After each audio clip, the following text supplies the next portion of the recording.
Hello दोस्तों, कोई कैस में आपका स्वागत है। 69 बीपीएससी का जो पेपर है वो 30 सितंबर को है। ठीक है। और हमारे चैनल द्वारा इंडियन इकोनॉमिक्स क्लास आपको लगातार प्रोवाइड कराई जा रही है। आज हम लोग जीएसटी के बारे में बात करेंगे, गुड्स एंड सर्विस टैक्स के बारे में बात करेंगे और यहाँ से कौन से क्वेश्चन पूछे जा सकते हैं और जीएसटी का उल्लेख संविधान में कहाँ किया गया है, इससे जोड़ के क्वेश्चन आपसे कैसे पूछा जा सकता है, इसके बारे में भी हम बताएंगे। जीएसटी किस दिन लागू हुआ है, कौन सा संविधान संशोधन हुआ है, कैसे हुआ है, उससे जुड़े हुए फैक्ट के बारे में हम लोग जानेंगे। जीएसटी कितने प्रकार की होती है, हम सब के बारे में यहाँ पर जानेंगे। और यहाँ से अगर क्वेश्चन आए तो आप गलत ना होने पाए, और एक दो क्वेश्चन यहाँ से हो सकते हैं। ठीक है, शुरू करते हैं हम लोग। जीएसटी का फुल फॉर्म है वस्तु और सेवा कर, गुड्स एंड सर्विस टैक्स को हम एक शब्द में बोलते हैं जीएसटी बोलते हैं। ठीक है। अगर आपसे पूछा जाए जीएसटी किस तरह का कर है, तो ये प्रत्यक्ष कर ना हो करके अप्रत्यक्ष कर है, इनडायरेक्ट टैक्स है। कौन सा? तो जीएसटी। ठीक है। संविधान का 101वां संविधान संशोधन 2006 में हुआ था और तब जीएसटी को जोड़ा गया था हमारे संविधान में। आपसे ये भी पूछा जा सकता है कि जीएसटी के लिए जब 101वां संविधान संशोधन किया गया है तो वो कब किया गया था? 2015, 16, 17, 18। तो ये 16 में किया गया था। ठीक है। और 17 में इसको लागू किया गया है। तो 16 में याद रखिएगा, बहुत ही इंपॉर्टेंट है ये, 101वां संविधान संशोधन किया गया और जीएसटी को हमारे संविधान में जोड़ दिया गया। तो यहाँ से एक ये क्वेश्चन बहुत ही महत्वपूर्ण बनेगा और ये क्वेश्चन आया भी है और भविष्य में भी आने की संभावना पूरी रहेगी। जीएसटी लागू कब हुआ? तो 1 जुलाई 2017 से ये लागू हो गया है भारत में। ठीक है। तो ये डेट आपको याद रखना है जीएसटी से। ठीक है। जीएसटी से जुड़े हुए जो प्रावधान है वो संविधान में कहाँ किए गए हैं और 101 संविधान संशोधन के द्वारा कौन कौन से नए आर्टिकल बनाए गए हैं, उनकी हमें चर्चा करनी है। तो सबसे पहले बात करेंगे अनुच्छेद 279 ए के तहत। आपसे पूछा जाएगा अनुच्छेद 279 ए में किसका प्रावधान है? तो वस्तु और सेवा कर परिषद का। ठीक है। जीएसटी काउंसिल के बारे में चर्चा यहाँ पे की गई है। याद रखिएगा, GST council, goods and service tax जो है काउंसिल के बारे में ये बताया गया है। बहुत ही महत्वपूर्ण है। आपसे एग्जाम में पूछा जाएगा कि वस्तु और सेवा कर जो परिषद है जीएसटी काउंसिल, उसका उल्लेख संविधान में कहाँ किया गया है? तो अनुच्छेद 279 ए में किया गया है। ये बहुत महत्वपूर्ण है। दूसरा पॉइंट है कि जो ये काउंसिल है, परिषद है, इसका अध्यक्ष कौन होता है? तो केंद्रीय वित्त मंत्री होते हैं। और जीएसटी के काउंसिल के पहले अध्यक्ष कौन थे? तो वो अरुण जेटली थे। ठीक है। और ये किस राष्ट्रपति के कार्यकाल में लागू हुआ था? तो उस समय महामहिम प्रणब मुखर्जी थे, उनके समय में ये लागू किया गया था। और याद रखिएगा, ये भी याद रखिएगा कि जो जीएसटी काउंसिल है, परिषद है, इसके सदस्य कौन होते हैं? तो राज्य के जो वित्त मंत्री होते हैं, हमारा जो 28 राज्य हैं और जो 3 यूटी हैं, उनके जो विधानसभा में जो वहाँ की सरकार की जो वित्त मंत्री हैं, सब जो है इस काउंसिल के सदस्य होते हैं। तो अध्यक्ष कौन होता है? तो ये केंद्रीय वित्त मंत्री होते हैं और इनकी नियुक्ति कौन करता है? भारत के राष्ट्रपति द्वारा की जाती है। ठीक है। इसके बाद वस्तु और सेवा कर परिषद का मुख्यालय अगर आपसे पूछा जाए या सचिवालय पूछा जाए तो ये नई दिल्ली में है। ये भी बहुत महत्वपूर्ण क्वेश्चन है, आपसे पूछा जा सकता है। इसके बाद अंतर्राज्यीय वस्तु और सेवा कर आईजीएसटी के बारे में उल्लेख कहाँ किया गया है? तो याद रखिएगा, inter state goods and service के बारे में अनुच्छेद 269A1 में कहा गया है। अगर आपसे पूछा जाए अंतर्राज्यीय जीएसटी का उल्लेख संविधान में कहाँ किया गया है? तो अनुच्छेद 269A1 में किया गया है। ये बहुत महत्वपूर्ण है। ठीक है। आईजीएसटी क्या कहा है? तो आरोपण और संग्रहण, मतलब कर लगाना और कर को इकट्ठा करना केंद्र सरकार का काम है, लेकिन उसका वितरण करना केंद्र और राज्य दोनों में होगा, क्योंकि ये इंटर स्टेट टैक्स है। ठीक है। तो याद रखिएगा, अगर आपसे पूछा जाए कि जो आईजीएसटी है इसको कौन कलेक्ट करेगा? तो केंद्र सरकार करेगा। लगाएगा कौन? केंद्र सरकार करेगा। लेकिन वितरण कौन करेगा? तो वितरण केंद्र और राज्य में दोनों में होगा। ठीक है। तो ये बहुत ही महत्वपूर्ण पॉइंट है, इसको आपको याद रखना पड़ेगा। ठीक है। आगे बढ़ते हैं हम लोग। जीएसटी के प्रकार। आपसे पूछा जाए कि जीएसटी कितने प्रकार का होता है? तो जीएसटी क्या देखिएगा, बहुत महत्वपूर्ण, जीएसटी 4 प्रकार के होते हैं। ठीक है। पहला है सीजीएसटी, केंद्रीय वस्तु और सेवा कर, central goods and service tax को शॉर्ट फॉर्म में CGST करते हैं और इसका टैक्स जो है केंद्र सरकार लगाती है। दूसरा है IGST, वो राज्य वस्तु और सेवा कर, states goods and service tax, और यह राज्य सरकार लगाती है। ठीक है। तीसरा है IGST। तो IGST जो है दो अलग अलग राज्यों के बीच लेन देन पर लगते हैं। ठीक है। और यह जो है या दो राज्यों के बीच उत्पादों सेवाओं की आपूर्ति, उनके आयात निर्यात, उनको मिला करके तब उनका संग्रहण होता है और इसका संग्रहण करने का जिम्मेदारी केंद्र सरकार की है। तो IGST मैंने पहले बताया, IGST लगाने का और वसूली करने का अधिकार केंद्र सरकार का है और ये पैसा जो है केंद्र में और राज्य में आधा आधा बट जाता है। ठीक है। और एक है UTGST।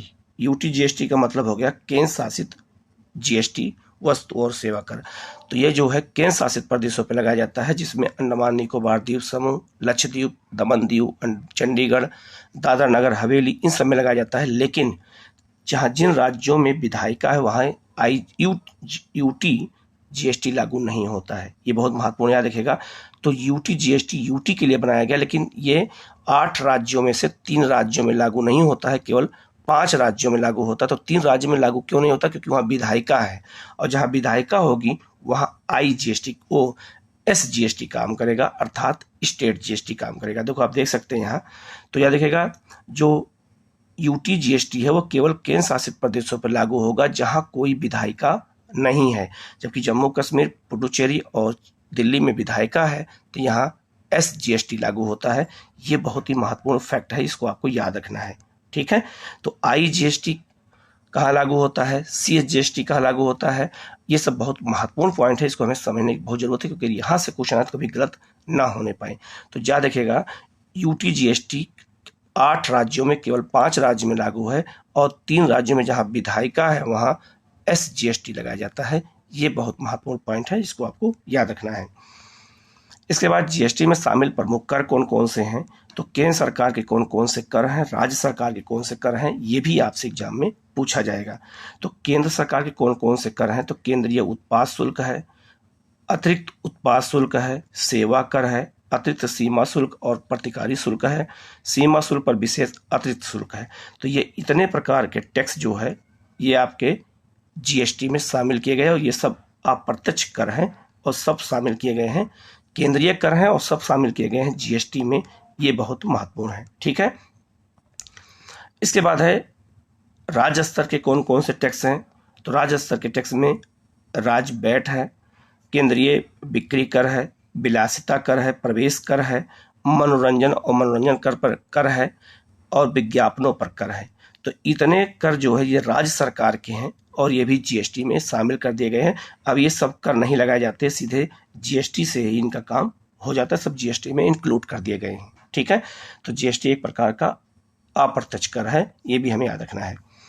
GST के स्लैब कितने हैं? तो GST 5 स्लैब हैं, 5 अलग अलग परसेंट पर लगता है। कुछ वस्तुएं हैं जिस पर 0% है, कुछ वस्तुएं जिन पर 5% है, कुछ वस्तुएं जिन पर 12% है, कुछ वस्तुएं 18% और कुछ वस्तुएं हैं जिन पर 28% टैक्स लगाया जाता है। तो आपसे ये भी पूछा जा सकता है कि GST कितने स्लैब हैं, कितने स्तर हैं? तो बताना होगा 5 स्तर हैं और पाँचों कौन कितने % है, ये भी आपको याद रखना है। ठीक है। इसके बाद एक है आपका GSTN। तो GSTN का फुल फॉर्म है वस्तु और सेवा कर network, goods and service tax network. ये काम क्या करता है? तो ये जो है एक संख्या निर्धारित करता है जो हर GST देने वाले को वो फॉर्म में भरना पड़ता है। तो याद रखिएगा जो ये GSTN है ये GSTIN का फुल फॉर्म IGST लागू करने के लिए एक संख्या देता है। तो याद रखिएगा GSTIN का फुल फॉर्म क्या है? Goods and service tax identification number. ये 15 अंकों का नंबर होता है और ये 15 अंकों का नंबर हर व्यक्ति GST जो जमा करता है उसको देने का काम कौन करता है? तो GSTN का मतलब हो गया goods and service tax network, यही देता है, 15 नंबर का अंक देता है। और ये आपसे ये पूछा जा सकता है फुल फॉर्म कि GSTIN का फुल फॉर्म क्या है? तो goods and service tax identification number, ये 15 अंकों का नंबर होता है, ये आपको याद रखना है। ठीक है। इसके बाद माल और सेवा कर, ये पहचान संख्या होती है जो जीएसटी के तहत रजिस्ट्रेशन करने वाले हर व्यक्ति या संस्था को ये नंबर मिलता है। विधानसभा में जीएसटी लागू कानून पारित करने वाला भारत का पहला राज्य असम था। ठीक है। जब जीएसटी लागू किया गया था तो विधानसभा में भी इसको पारित करना था, तो असम पहला राज्य था जिसने इसको पास किया था। और दूसरा राज्य है बिहार। तो जीएसटी को बिल को मंजूरी देने वाला दूसरा राज्य बिहार था। 16 अगस्त 2016 को जीएसटी बिल को मंजूरी बिहार ने दिया था। तो ये जीएसटी से जुड़े हुए बहुत ही महत्वपूर्ण जो फैक्ट थे मैंने आपको बता दिया है। ये बहुत ही महत्वपूर्ण कोई टॉपिक है, इसको अच्छे से देख लीजिएगा।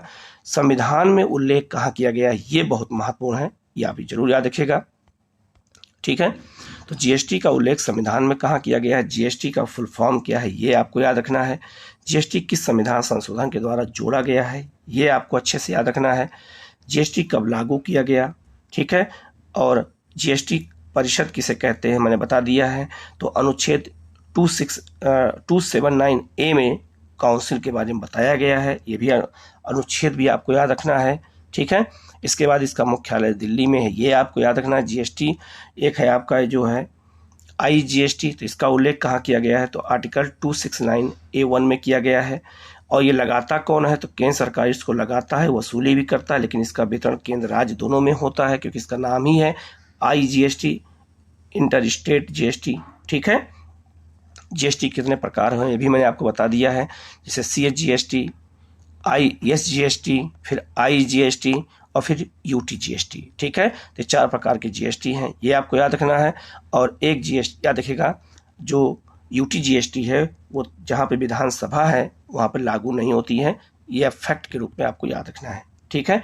और इसके अलावा जीएसटी में कौन कौन से कर शामिल किए गए हैं, केंद्रीय कर, ये भी मैंने आपको बता दिया है, अच्छे से इसको देख लीजिएगा। और राज्य सरकार के कौन कर हैं वो भी मैंने बता दिया है, ये भी आपको अच्छे से याद रखना पड़ेगा क्योंकि यहाँ से क्वेश्चन आते हैं एग्जाम में आपसे। इससे कितने स्लेब हैं ये आपको याद रखना है अच्छे से। इसके बाद में जो SGST है उसके साथ साथ GSTN है जो जिसे हम लोग वस्तु और सेवा कर नेटवर्क कहते हैं, ये बहुत महत्वपूर्ण है। और ये 15 नंबर का एक अंक प्रदान करता है और उसको क्या कहते हैं, तो उसको कहते हैं GSTIN, goods and service tax identification number, ये 15 नंबर का होता है। ठीक है। और जीएसटी लागू करने वाला पहला राज्य कौन है, तो असम है और दूसरा बिहार है। ठीक है। तो ये बहुत महत्वपूर्ण है, इसको हमें याद रखना है। किसी क्वेश्चन में कहीं कोई डाउट पॉइंट में हो तो आप कमेंट करके पूछ सकते हैं। वीडियो कैसा लगा जरूर बताइएगा। चैनल को लाइक सब्सक्राइब कर लीजिएगा, बेल आइकन को जरूर प्रेस कर लीजिएगा जिससे इस तरह की क्लास आपको लगातार मिलती रहे। Okay, thank you.